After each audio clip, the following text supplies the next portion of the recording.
Good morning, readers, and Merry Christmas. This is my last Facebook Live before Christmas, so I hope that you enjoyed the day if you celebrate it and enjoy the season and winter solstice, even if you don't. So I have something for your stocking. You can see by my graphic that Unlawful Harvest is out today. Hang on one sec here. Take that back down, and there you go. There's my author copy. And the last 2 weeks I've read you some Christmas stuff, and today I'm going to read to you from Unlawful Harvest. This is the first Kenzie Kirsch medical thriller, and those of you who have been reading the Zachary Goldman series already know Kenzie. She's the medical examiner's assistant and Zachary's girlfriend and helpmate when he's investigating and needs some medical advice. So Mackenzie needed her own little backstory here. Unlawful Harvest goes back in time to before she was in medical school, and the events that prompted her to follow the course that her life followed. So you get to learn a little bit more about her, and then in future books, then she'll be solving her own medical cases as well. Mackenzie reached for the ringing phone, trying to drag herself from sleep, but her hand encountered only the empty base of the phone, the wireless handset missing. She pried her eyes open while feeling for it on the bedside table, knocking off keys and a glass and an empty bottle and other detritus. She swore and blinked and tried to focus. Where had she left the handset? And who was calling her so early in the morning? The phone rang 5 times and went to her voicemail. Too late to answer it. She sank back down into her pillow and closed her eyes. Whoever it was would have to wait. But no sooner had it gone to voicemail than it started ringing again. Mackenzie groaned. Are you serious? Come on. She turned her head and squinted at the clock next to her. It was hard to see the red LED display in the bright sunlight. It was almost 11 o'clock, certainly not too early for a caller, even one who knew that she would sleep in after a party the night before. She rubbed her temples and scanned the room for the wireless handset. There was a man in the bed next to her, but she ignored him for the time being. He wasn't moving at the sound of the phone, so he'd probably had more to drink than she had. She slid her legs out of the bed and grabbed a silk kimono housecoat to wrap around herself. The caller was sent to voicemail a second time. Mackenzie took another look around the bedroom without spotting the phone, then went out to her living room, also bright with sunlight streaming in the big windows. Outside, the pretty Vermont scenery was covered with a fresh layer of snow, which reflected back the sunlight even more brilliantly. Mackenzie groaned and looked around. The newspaper was on the floor in a messy, well-read heap. The remains of some late-night snack were spread over the coffee table. Some of their clothing had been left there, scattered across the floor, but no phone. It started ringing again. Now that she was out of the bedroom and away from the base, she could hear the ringing of the handset, and she kicked at the newspaper to uncover it. She bent down and scooped up the handset. She glanced at the caller ID before pressing the answer button and pressing it to her ear, but she knew very well who it was going to be. No one else would be so annoying and call over and over again first thing in the morning. She couldn't just leave a message and wait for Mackenzie to get back to her. She had to keep calling, forcing Mackenzie to get up and to answer it. Her mother didn't care how long Mackenzie might have been up the night before, or how she might be feeling upon rising. It was a natural consequence of Mackenzie's own choices. Mackenzie dropped into the white couch. Mother! Mackenzie, thank goodness I got you. Where have you been? Her mother had been calling for all of 2 minutes. Where had Mackenzie been?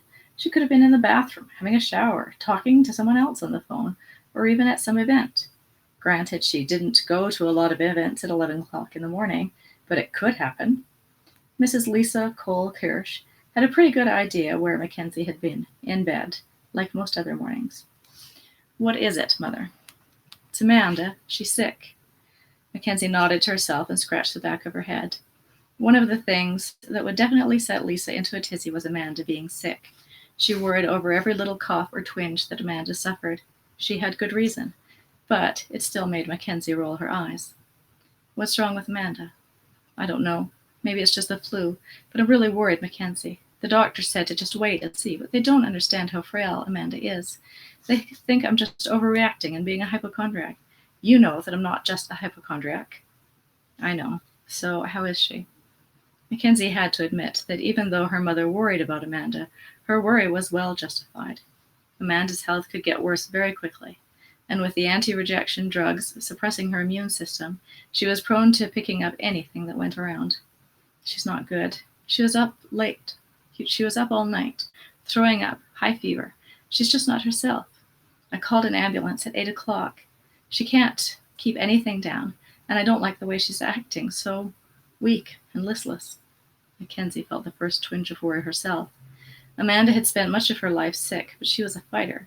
She usually did her best to look like nothing was wrong, not letting on unless she was feeling really badly. She would laugh and brush it off as just a bug, and smile and encourage Mackenzie to tell her about what was going on in her far more interesting life. Mackenzie closed her eyes, focusing on Lisa's words. But the doctors don't think there's anything to worry about? No, but you know, they never do. She has to be at death's door before they'll admit that there might be a problem. Have they given her anything, or did they just send her back home again? They've got her on an IV and have said that they'll keep an eye on her. But you know, they don't really think there's anything wrong. They're just humoring me. Yeah. Do you want me to come? Would you? I'm really worried. Okay. I'll need a few minutes to get myself together. I'll be there as soon as I can. Thank you, Mackenzie. I don't know what I would do without you. The sad thing was, Lisa would do just fine without Mackenzie. Even though she said she needed Mackenzie, Mackenzie wouldn't really be able to do anything that Lisa couldn't do herself. She'd been dealing with doctors for a lot of years, and although she didn't pick up on the medical jargon as quickly as Mackenzie did, she could hold her own very well, and was stubborn as a mule when it came to Amanda's care. She would protect her baby at all costs, and Amanda would get the best of care whether Mackenzie was there or not. But if Lisa wanted the extra comfort of having Mackenzie around, who was she to argue? She didn't have anything else going on that prevented her attendance, and even if she did, it was easy enough to beg off any event with an excuse, especially if the excuse were that Amanda was sick. Mackenzie had used it as an excuse even when it wasn't true, although technically, even when Amanda was feeling well, she was still sick, so it wasn't really a lie. Mackenzie hung up the phone and put it down on the brass and glass side table. She scrubbed her eyes with her fists, and when she opened them again, Liam was standing in front of her. What's up? He asked. Everything okay? He hadn't yet recovered anything more than his boxers, and for a moment Mackenzie just let her eyes rove over the piece of eye candy, remembering the night before through a slight haze of alcohol. They had gone to the Cancer Society fundraiser, had made the rounds there and let themselves be seen, and then had returned to Mackenzie's apartment for more drinks, some real food, and private entertainment. Mackenzie, what's up? Amanda, she's at the hospital, and Mother wants me to go over there and reassure her. Mackenzie yawned. Liam bent over to pick up the various items of clothing he had dropped the night before. Is she okay? I'm pretty sure both Amanda and Mother will be just fine, but she sounded pretty worried, and she said that Amanda was listless, which isn't like her. A really bad flu, maybe. I hope that's all it is. I was going to have a shower before heading out. Do you want it? Mackenzie weighed the options. Amanda was in the hospital, so she would be getting the best of care. Did it really matter whether Mackenzie had to wait an extra 10 minutes for Liam to shower before she got herself ready? Or, Liam suggested, a dimple appearing in his cheek, we could shower together and be done twice as fast. I have a feeling I wouldn't be out of here very quickly if we did that, Mackenzie laughed. They could easily be another hour, and Lisa would be on the phone again, ringing insistently, demanding to know where Mackenzie was and why she wasn't at her sister's side yet. Okay, Liam agreed. So, do you want it? Yes, I guess so. I need to pull myself together, even if I am just going to the hospital. Lisa would not want her to show up looking bedraggled. She'd expect Mackenzie to be well turned out, even if it were the middle of the night, which it wasn't. Liam nodded agreeably. He pulled on his white shirt from the night before, but didn't put on the pants or the rest of the outfit. Shall I make you some breakfast while you're in there, so that you could get out more quickly? Would you? Just a couple pieces of toast and some juice. Mackenzie requested, heading towards the bathroom. She looked back over her shoulder at him. And coffee. He smiled. I think I know by now that you don't start any morning without coffee. Well, I need to fortify myself with something this morning before facing my mother. She had a quick breakfast while Liam got into the shower, but he wasn't out by the time she was finished. She poked her head into the bathroom. Will you be much longer? She could see his shadow through the shower curtain as he turned his head toward her. Oh, I can just lock up when I leave. You can go ahead. Mackenzie shook her head. I don't like to leave people here when I'm not around. Sorry. Can you be quick? Yeah, sure. His tone was agreeable but clipped. He obviously didn't appreciate that she didn't trust him enough to leave him alone in her apartment. But Mackenzie had been burned in the past by people who didn't respect her privacy. And she wasn't about to leave him there without supervision. She didn't know him well enough. Just because she'd go with him to an event and maybe bring him home afterward, that didn't mean she knew enough about his essential character to leave him there alone. She valued her privacy, and there were a few things around the apartment that were quite valuable. Not that she thought Liam Jackson was going to steal them. She knew where to find them if he did. But it just wasn't good policy. If she didn't notice that something was missing right away, she might never be able to track it down again. I'll just be 2 more minutes, Liam promised. Thanks. She went back to the bedroom, and since she had the time and couldn't leave until he was finished, she actually went ahead and pulled her bed into some semblance of order. It didn't look as good as when the maid did it, but it was better than leaving it all rumpled. She would appreciate it when she got home later. Lisa could only see her now, 27 years old and actually making her own bed. On a roll, she went into the living room and picked up the newspaper, which she threw into the garbage, and her clothes, which she threw in the laundry.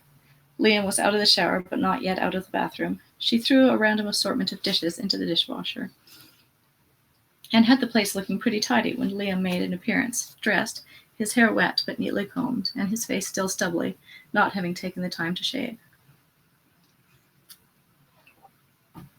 She stood on her tiptoes to give him a kiss. Thanks. Sorry about having to rush you out of here. It's my sister. Mother wants me there, so I have to make sure she's okay.